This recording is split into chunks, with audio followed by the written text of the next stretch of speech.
I used to be someone who hated to be alone. It was something that was daunting for me, specifically growing up.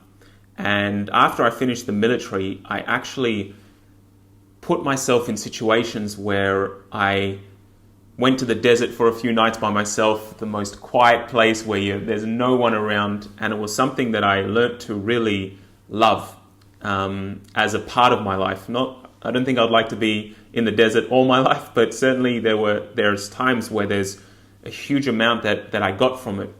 And, there's this level of consciousness where you can become more comfortable within yourself and in your own company.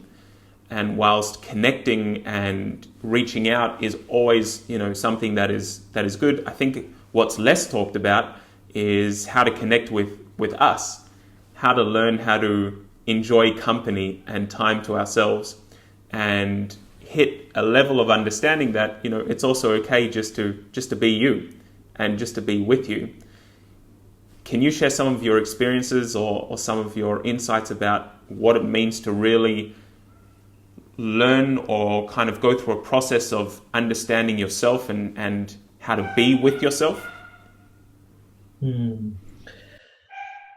Yeah, maybe. Let's see what comes. But I'm touched by your reflection because I think there's something very meaningful in that description that you've shared. It reminds me of it just reminds me of how many distractions there are in our urban lives.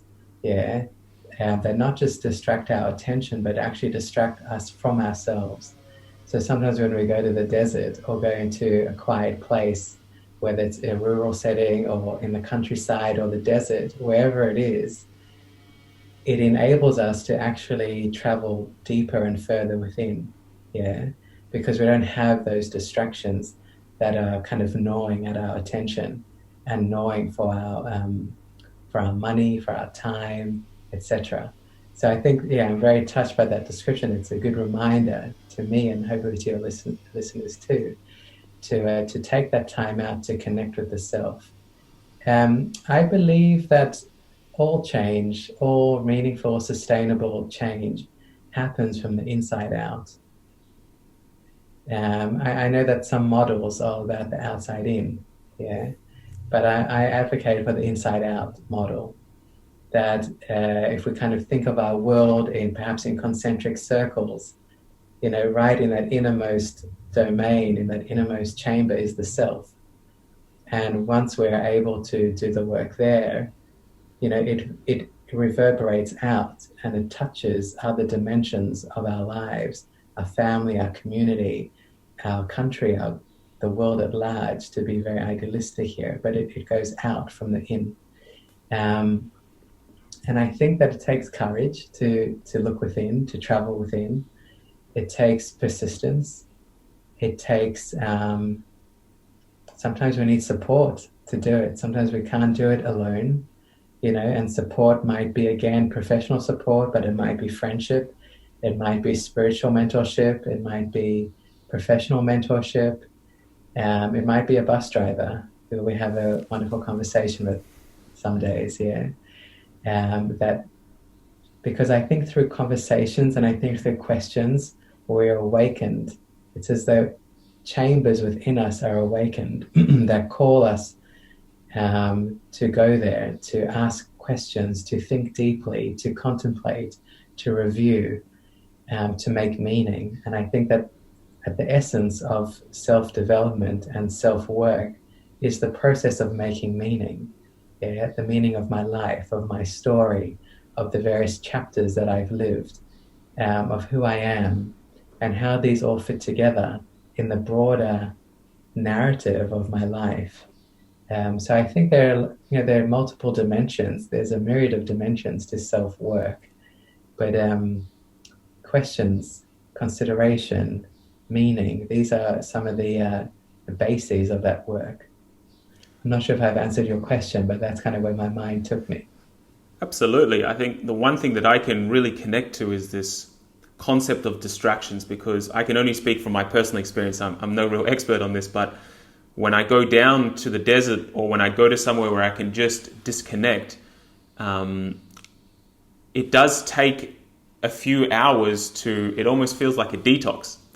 And you detox yourself from all the distractions, and your brain wants to jump online, and he wants to, and it wants to go and check the phone and check the laptop. And then what I've experienced is that after a while, there's a calm that comes, about into your way of being, and it creates a lot of clarity and a lot of different things. And for me, that was the time where I just started to write. And I was able to write, at one stage, tens of pages within an hour, not because I'm a great writer, just because, things just flowed straight through. And I really think that giving ourselves the opportunity, even in this isolation, just to disconnect for a few hours a day, even if it's just to run an experiment, just to feel what it's like. And if you can push through that first kind of detox phase that I experienced, and I'm sure that it's different for everyone, so if people want to share their experiences, that would be amazing. But for me, it was pushing through that phase where afterwards you kind of went into this, I found myself in this very calm, clear space, which was something that I call upon often these days. It's very interesting. One of the things I'm hearing from a lot of my clients at the moment is that in their isolation, whether they're living alone or with their families or family members,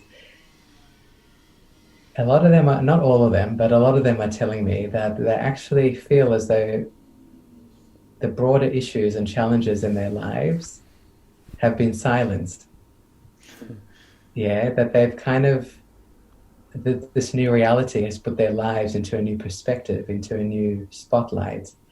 And the anxieties that they were feeling beforehand, that they were keeping them up at night, or the comparisons that they were doing between themselves and others, and trying to keep up appearances and trying to keep up with the Joneses, as they say, in that very competitive consumerist world out beyond COVID-19.